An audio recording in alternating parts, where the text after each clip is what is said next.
Are there some things you don't know about the Herod of the Bible? The Herod who tried to have Jesus killed soon after he was born? The one who had John the Baptist's head put on a platter? The Herod who has a say in whether or not Jesus is crucified? Herod is such an important figure in the Gospels.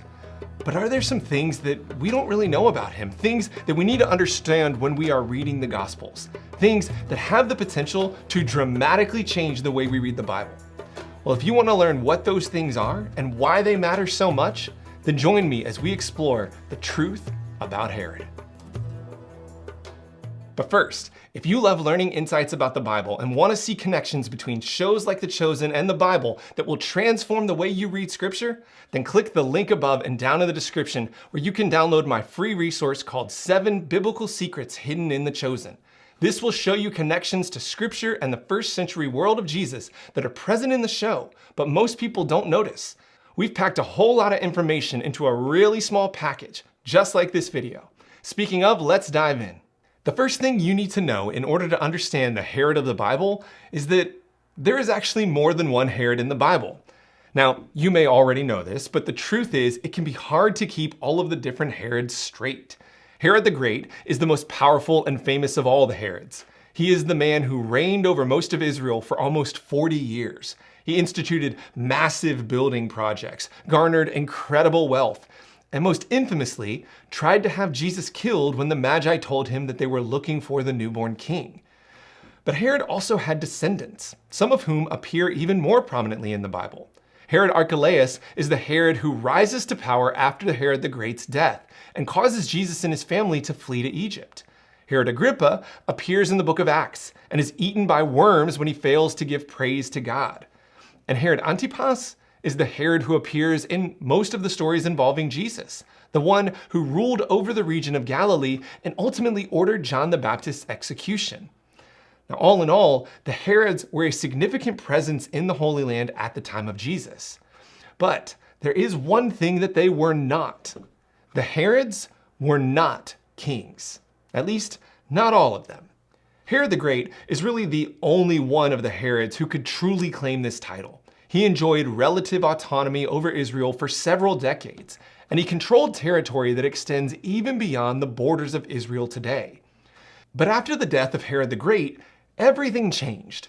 Since it was Rome who allowed Herod to control this region in the first place, it was also Rome who decided what would happen to Herod's land after his death.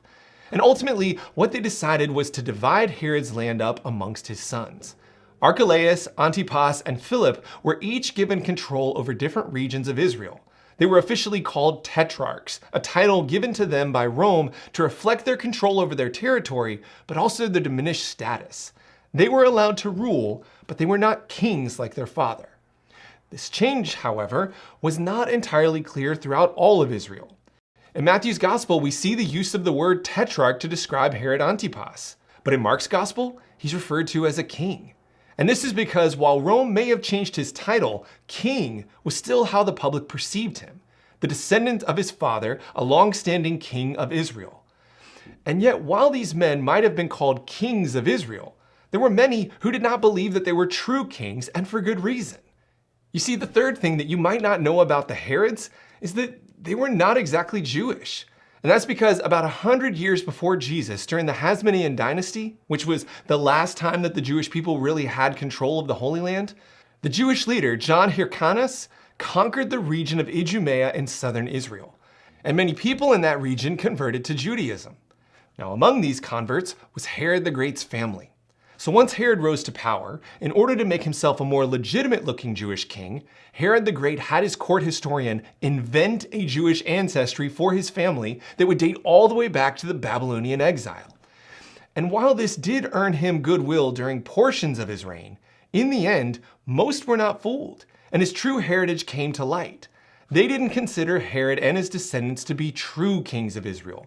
They were not from the line of David. They came to power by supporting those who oppressed Israel.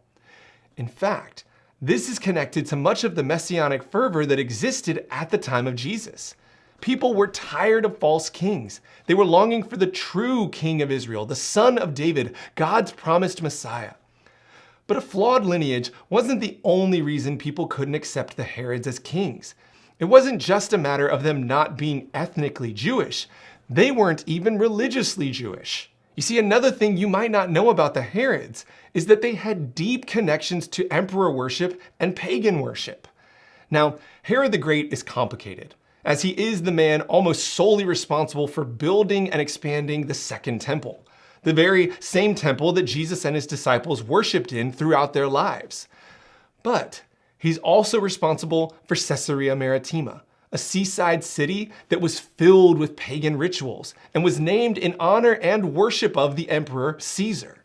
In the same way, Herod's son, Antipas, is responsible for the city of Tiberias, a city also named after the emperor, in this case Tiberius, but also a city that was built atop a Jewish burial ground, meaning that no faithful Jewish person would ever be able to step foot into the city. And then there's Herod Philip, who's responsible for the city of Caesarea Philippi, a place not only devoted to the worship of the emperor, but also the site of the world's largest temple to the god Pan, a place filled with all kinds of lewd rituals and debauchery, a place of child sacrifice that no faithful Jew would ever visit. These are the types of men who could never faithfully lead the people of Israel. They might have power given to them by Rome, but they would never have the acceptance of the people. In fact, this leads to one of the most significant moments in the Gospels, a moment that profoundly impacted Jesus' life, the death of John the Baptist. A moment that highlights another dark side of the Herods, which is that in Mark's Gospel, Mark tells us about the animosity that exists between John the Baptist and Herod Antipas.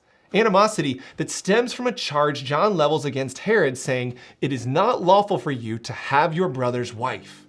But the question is, what exactly does Herod do that's unlawful? Well, when Mark refers to Herod's brother's wife, he's referring to Herodias, the wife of Herod's brother Philip. But that's not the only problem here, because not only is Herodias already married, so is Herod. So for Herod to marry Herodias, not only must he divorce his wife, and not only must Herodias leave her husband, causing both of them to commit adultery. Additionally, Herodias is his niece, the daughter of his brother Aristobulus. And then finally, this betrayal will ultimately lead to armed conflict between Herod's armies and the armies of his former wife's father, Aretas, costing innocent people their lives.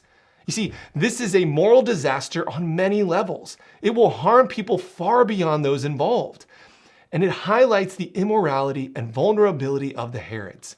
These are men who are not rightfully in power. They're trying to lead a religious nation whose religion they don't practice. They're sinful and depraved, caring little for the harm that their actions cause others. And ultimately, they are bound to come into conflict not only with men like John the Baptist, but also with Jesus. For Jesus is the king that they will never be. He is the true son of David, the one that people will ultimately look to for salvation. And in the end, while the dynasty of Herod will die out after a few generations, the kingdom Jesus builds will last for eternity and will spread to the ends of the earth. Now, before you go, if you haven't done it yet, click the link above and down in the description to download the free resource, 7 Biblical Secrets Hidden in The Chosen. And if you'd like to see even more videos breaking down episodes of The Chosen, then just click this link right here. Thank you so much for watching. Have a great week, and we'll see you next time.